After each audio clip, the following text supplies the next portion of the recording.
You live in a gated community. It's called a gated community. In the gay community. I just want us to have an open conversation, white, black, Hispanic, Asian, anybody. I want this to be a safe space for everyone. Racism is alive and well in the gay community. The gay community. Gated community. Gay community as us as a trans community.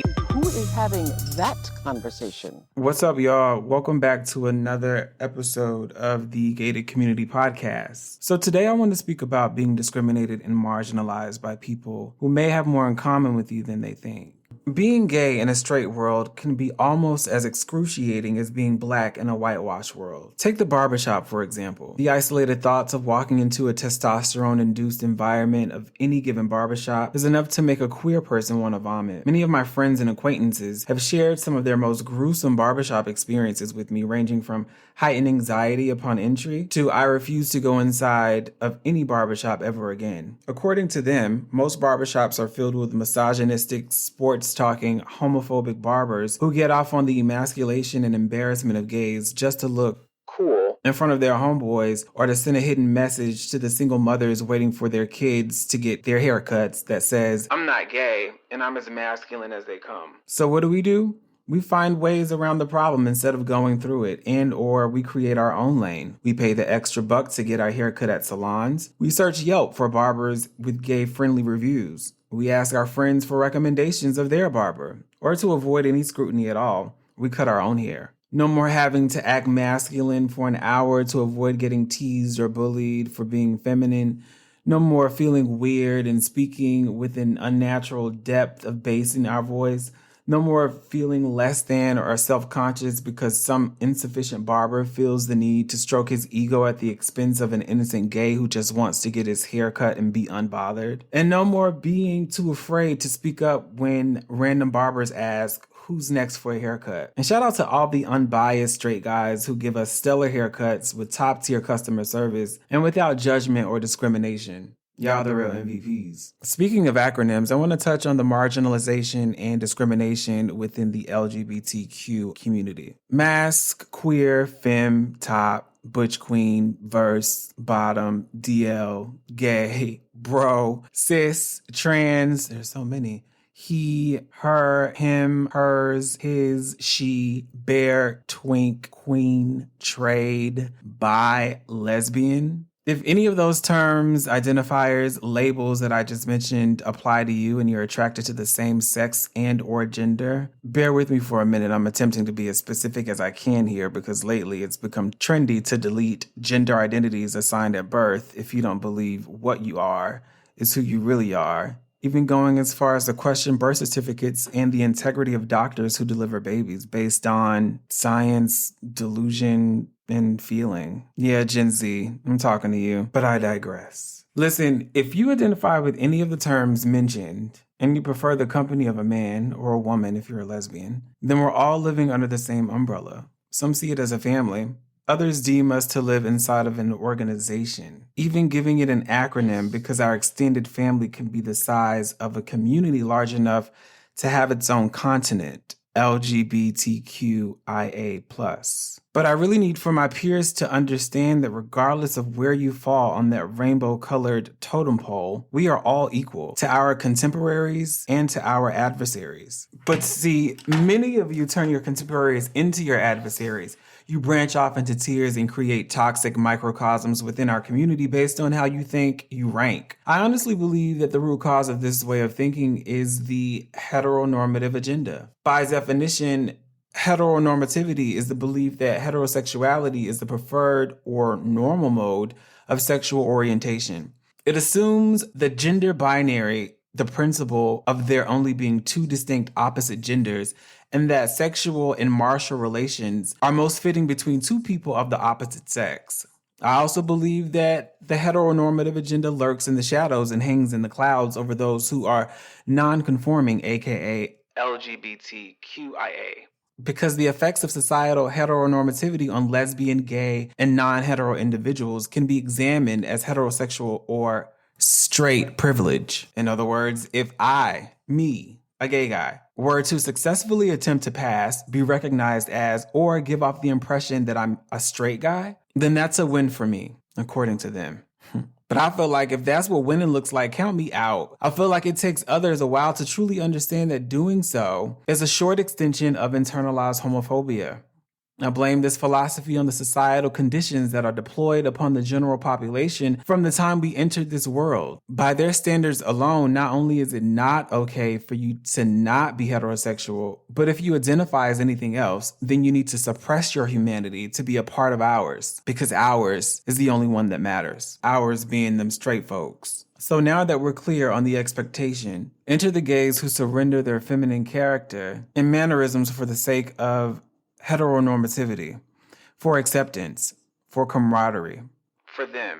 And take a moment to picture this. Any random butch lesbian immersed in intense anxiety, fidgeting awkwardly in a skirt and trying her hardest to walk smoothly while attempting to avoid a sprained ankle and a pair of heels, all for an interview at a job that she's been aiming for the position, for the promotion, for them. Bringing this full circle, do you understand how masculinity for men and femininity for women lay the foundation for our daily lives? Do you understand how conflicting it can be for a homosexual to present as a heterosexual in public places for the comfort of straight people, then morph back into themselves when they're alone or in the company of those who share their struggle?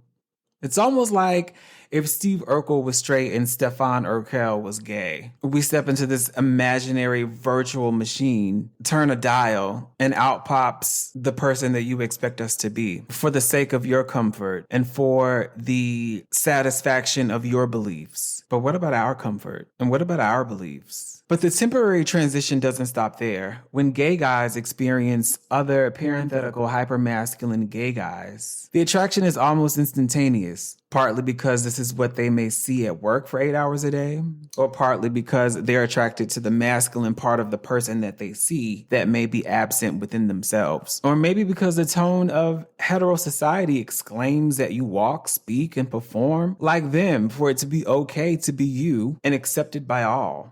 Whatever their reasoning, this is how we've been conditioned. Remember that totem pole I was telling you about with all the Roy G. Biv colors? You know, red, orange, yellow, green, etc. Well, that pole is constructed of pillars. And those pillars are made of real people who have real feelings. While masculine guys are represented on this pole, so are feminine guys. Feminine guys are generally one of two things, in my opinion. Living under the influence of oblivion, failing to recognize his own femininity, or brave enough to be who he is because he understands that your opinion of him is not his responsibility. Personally, I tend to connect with the latter. Feminine guys aren't always necessarily the first draft pick by masculine gay guys, but they get their life too. But I've witnessed more times than I'd like to count the rejection of a guy solely based on the merit of his feminine disposition. And the mentality behind that poor decision is because feminine guys are usually classified as the flamboyant, unapologetic queen that does hair and makeup and never misses an episode of Drag Race. Said mentality is also usually masked with, "That's just my preference."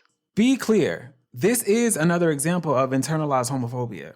Preferences are what they are, but discrimination reflects what people don't like about themselves most of the time. It's highly likely that unless an established friendship is mentioned between two gays, you'll see and hear about two femme guys dating before you see or hear of the union between a couple who's one part masculine, one part feminine. That oh so common but toxic reverberated expression of mask for mask is an indirect way of letting others know that you're exclusively interested in guys who organically exude masculinity. Translation: they want your mannerisms and personality to mimic that of a straight man, or don't even bother trying to shoot your shot. But that's not all. What else is behind that masculine mask of his, you ask? The heteronormative condition that's been chiseled into his psyche. See, it's easier to convince relatives that your roommate of 8 years is your college buddy. It's more believable to bring your fraternity brother to your company Christmas party and casually throw in conversation the rehearsed line of, "Yeah, his wife was out of town and he was free tonight, so here we are. Merry Christmas." My point is, the sooner we understand the dynamics of that colorful totem pole of ours, although a convoluted one, the sooner we can begin to approach each other with respect, understanding, love,